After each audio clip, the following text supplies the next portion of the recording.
Hello, my name is Daniel Boettcher, and welcome to the 5th episode of my podcast, Shine.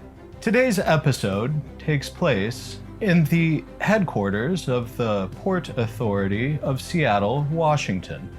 Now, Seattle is a deep and important seaport and airport in the United States, and our guest is elected Port Commissioner Ryan Calkins.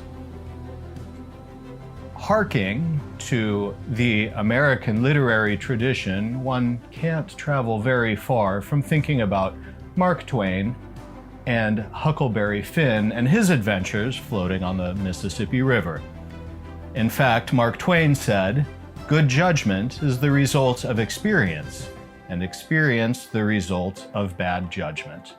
Now, I am relatively new to podcasting, and I have to tell you a little bit of a story before we settle into the conversation with Commissioner Calkins. I woke up in my hotel room in downtown Seattle and looked out, and I saw a beautifully typical Seattle day. It was, in fact, gray, overcast with low clouds, about 50 degrees or 10 degrees Celsius, and drizzling. I looked out the window and thought, well, I like to walk anyway, so I'm going to go ahead and walk to the port on Pier 69. I can see the piers from my hotel room window, so it can't be that far.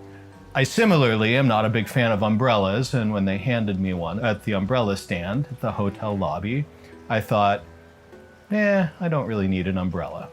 Well, I should have considered the fact that the hotel itself has an umbrella stand as a good instance to take the advice of the locals and grab an umbrella.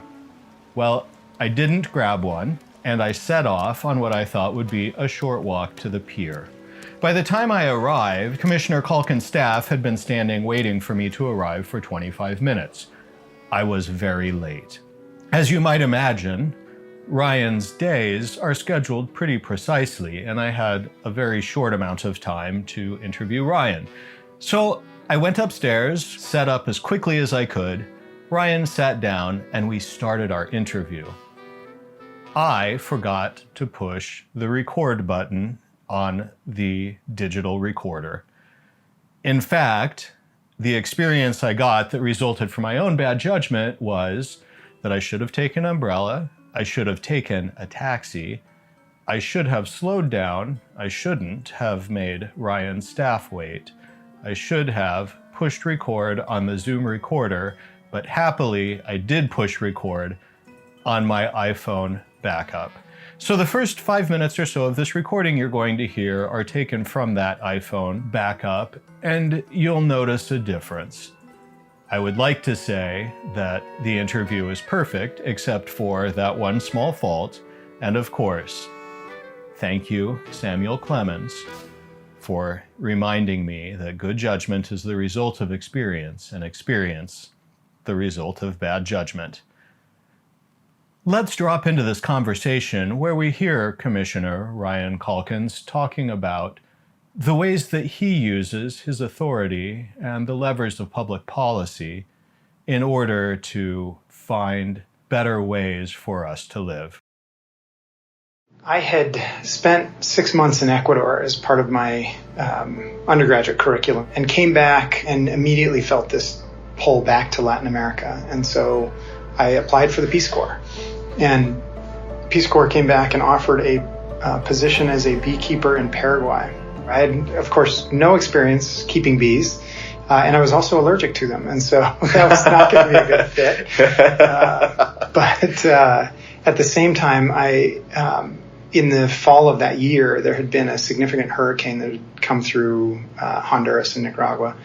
So there was a need for bilingual, essentially logistics support folks. And so I jumped on with a group that was providing immediate disaster relief in Central America, based out of Tegucigalpa. The year and a half flew by, and I immediately started looking for what could help me to continue that work in Latin America. At the end of that time, I felt somewhat stifled in that, we were doing all of this work just to get people back to a very basic level of subsistence living.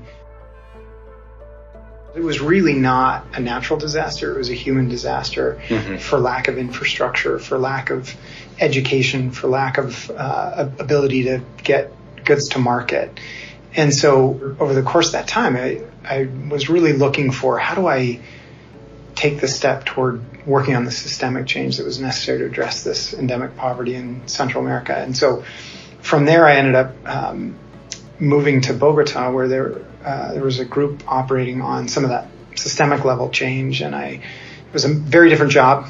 It was desk job, writing reports, trying to convey to the U.S. Congress around aid funding what programs were most effective, thinking about the big solutions to hard problems, where I had come from a place where on a day-to-day basis, you could see real progress on the problems facing a family. Yesterday, they did not have a home. Today, they've got a foundation. Tomorrow, there'll be walls. By the end of the week, they're going to have a place to call home.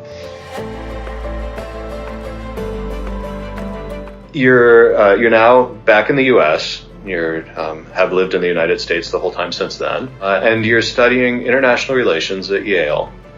Why? Again, I think it speaks to that arc of my understanding of how I could make a difference, and realizing that I need to, in some ways, get closer to those power centers to have real influence and bring a perspective of what might benefit the folks who I lived alongside in Honduras and then Colombia.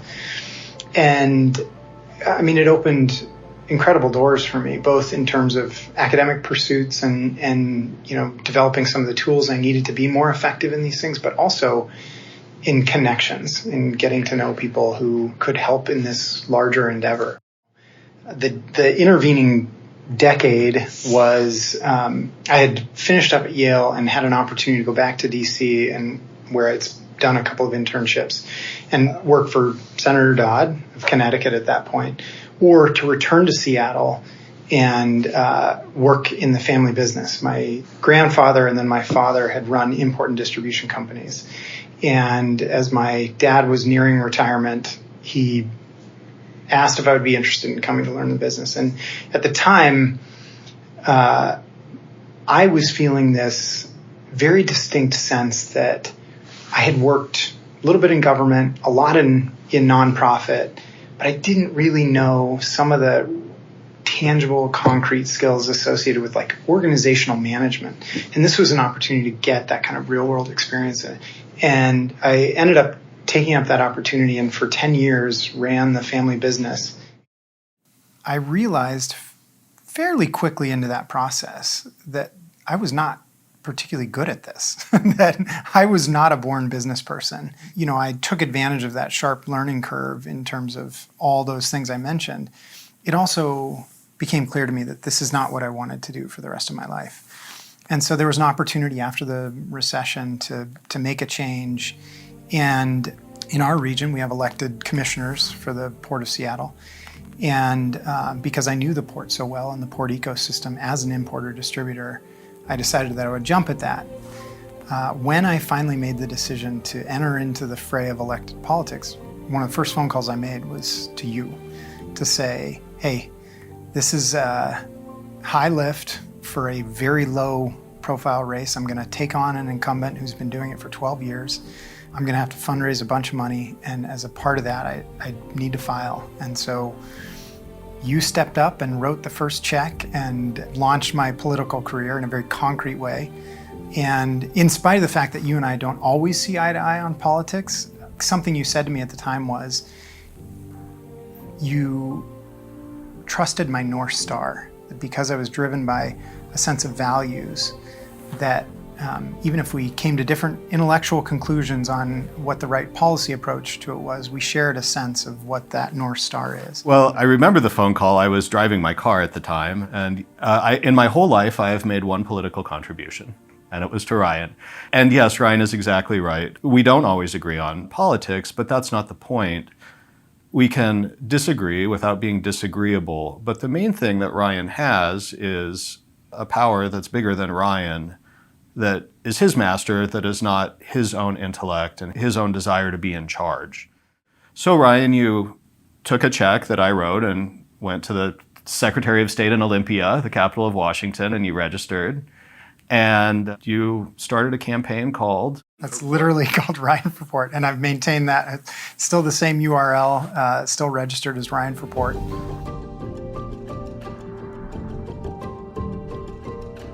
Talk about the election. What was that like? Yeah, I mean, the contours of the race are really interesting. So it's an enormous constituency. So we're elected by the entire population of King County. And so you have to approach the race from a different sense than you would a statewide or a national race. And so on the one hand, very low information. On the other hand, it means that voters are not wedded to any particular candidate, even an incumbent. And so when I first went into the race, one of the realizations I had was that I have an opportunity to upset an incumbent if I am effective at communicating. And I had spent 10 years doing marketing for a business. And so I approached the campaign like a marketing campaign. I've got to think about what are the core value propositions that I am going to convey, and what are the mechanisms by which I can get in front of enough voters to win 50% plus one. And so my approach was to just win the day. Every day, try to figure out a way to get in front of another 50 to 100 people, get the message across, and then ask them. I would always sort of end with a very simple premise. I would say, listen, when you're talking to your friends and loved ones about elections, just remember that if you vouch for me, they will vote for me. If a loved one hears their loved one say, I'm going to vote for Ryan for Port, they'll vote for Ryan for Port too, because that is the most authentic validator that a politician could possibly get in one of these low information races. So that's the approach I took, a very personal and kind of retail level approach to it. And ultimately, it worked. On election day, I was down by 7 points. And then over the course of a week, I slowly chipped away at that lead. And I ended up winning by 6%. So it was 53-47 in the general. And people were shocked. On election night, I was getting all sorts of condolences. And I felt like Truman in the Dewey v. Truman. Right, because you weren't meant to win. Well, in fact, the person you unseated had been Port Commissioner for a very long time, is that right? He had completed 3 terms at that point and was going for a 4th term. So he'd been in office for 12 years and was a member of a highly respected local family whose roots went back to the timber industry. But it was a pretty shocking upset at the time. And quite honestly, I think a part of my legacy now as a commissioner has been that initial campaign really demonstrated a pathway to success for newcomers to politics in our area, an approach, a sort of blueprint for campaigning that was successful. And keep in mind, that was 2017, so social media campaigning was maturing at that point, but thinking about ways to just leverage that with all of the other, how much are you spending on yard signs versus Facebook ads at the time? That kind of decision making around. Well, and today we know that getting on someone's media dashboard does not require a yard sign. That's right. Right, Yeah. Even in these kind of races.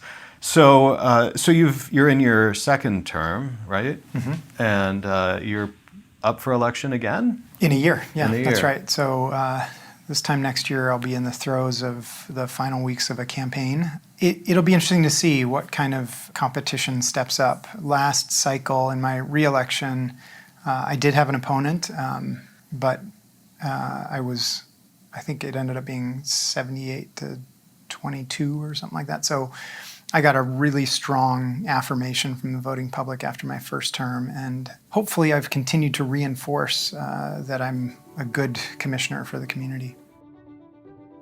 I love this job. The Port of Seattle is an enormous institution. We spend about $2 billion a year on capital and operations, and it ultimately comes down to 3 of the 5 of us agreeing that this is the path forward. Compare that to, say, someone in Congress who has a much more important role, but is one of 435 people, all having to collaborate to achieve that. it just feels as if the sort of levers of power are slightly more responsive in a role like this. And I have found it to be pretty much unparalleled in local politics in terms of the kinds of influence you can have. The port that you're in charge of is the seaport, but it's also more than that, right? It is. In fact, 70% of our revenue is the airport. So Seattle-Tacoma International Airport is part of the Port of Seattle. We are, I think, now the 8th busiest airport in North America. And now we're out of room. And so now we're figuring out how to build a better mousetrap, so to speak, with the existing footprint we have. We have one of the smallest footprints for a major hub airport in North America. And so we have to be really creative about how everything from moving airplanes on the ramp to accommodating passengers in the concourses and terminals to traffic coming and going, what we call the ground transportation plan. It is a fascinating riddle to be constantly solving, and we have more demand than we can accommodate, and so we are building as quickly as we can, and over the course of the next 10 years we will add a new terminal, likely, and we each year seem to cut the ribbon on another billion-dollar project. A few years ago it was our new international arrivals facility as we become a gateway to the Pacific. This last year, we totally revamped the baggage handling system in the basement of the airport.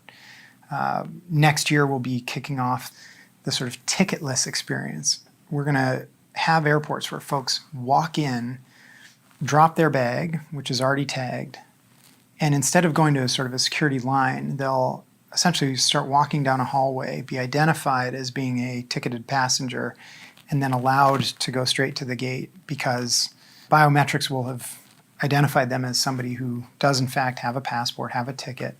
And so we're building an architecture to accommodate that next generation traveling experience. To me, that's exciting and terrifying. It all is. At the same time. I mean, like, what could go wrong? Well, and you know, as a corollary to that, one of the a few years ago, I initiated it's essentially a biometrics bill of rights for the flying public. What does it mean when you walk in? Are you allowed to opt out of that kind of process? What happens with your data? Both your image, your personally identifying information, and what are we doing as an institution to safeguard that and to ensure all of the partners at the airport? Keep in mind, we have 350 businesses that either hold a concession or an airline or have some other contract at the airport. So how do we create a standard that runs across all those 350 businesses in our own operations? Well, I'm going to ask you, Ryan, the question that I've been asking everybody, which is, as you've solved your problem, and your problem is described as one where you wish to be able to have more authority to change the things in the world that you think would help. As you have done that in becoming a port commissioner here and perhaps moving into more politics in your life, how does that affect the way you see yourself in the world today? I think each of us seeks meaning in our life, and I certainly derive a lot of meaning from being a dad. I have 3 kids and I love them dearly, and they provide me with a lot of meaning. And in my other relationships, I certainly get some of that. But I think part of what I love about the opportunity to be a commissioner and just to generally work in this space in which each of us every day feels the ripples of the impacts of ports. I mean, just in the news this last week was the strike and then the suspension of the strike of the longshore workers on the East Coast, and everybody was bracing for the disruption that would come because effectively ports were shut down. So to get to work in that space and to try to work on what they will look like in 20 and 50 years, to make this big grant, quite honestly, it provides me with a ton of meaning. I feel like at some very basic level that I'm working toward that larger goal in my own life of leaving the world a better place than I found it, and doing it through this kind of nuts and bolts, good decision making, good leadership that I would hope that we all aspire to in our public agencies. Well, I see it, Ryan. I've known you for years. I hope to continue to know you. And Ryan, I love to hear you shine.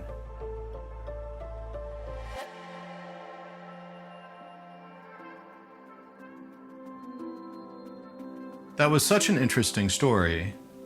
As we listened to the conversation with Port Commissioner Ryan Calkins of the Port of Seattle discuss his path to politics, his path to self-worth, and his path to perfecting our world using the levers of power that are available to him. Before we wrap up, I'd like to share something special, and that's the design brief that I have written over the conversation I had with Ryan. You see, the jewelry that I make doesn't start with the raw materials. It doesn't start at a jeweler's bench. In fact, the jewelry that I make always starts in a conversation, and I am able to distill a design brief out of a conversation.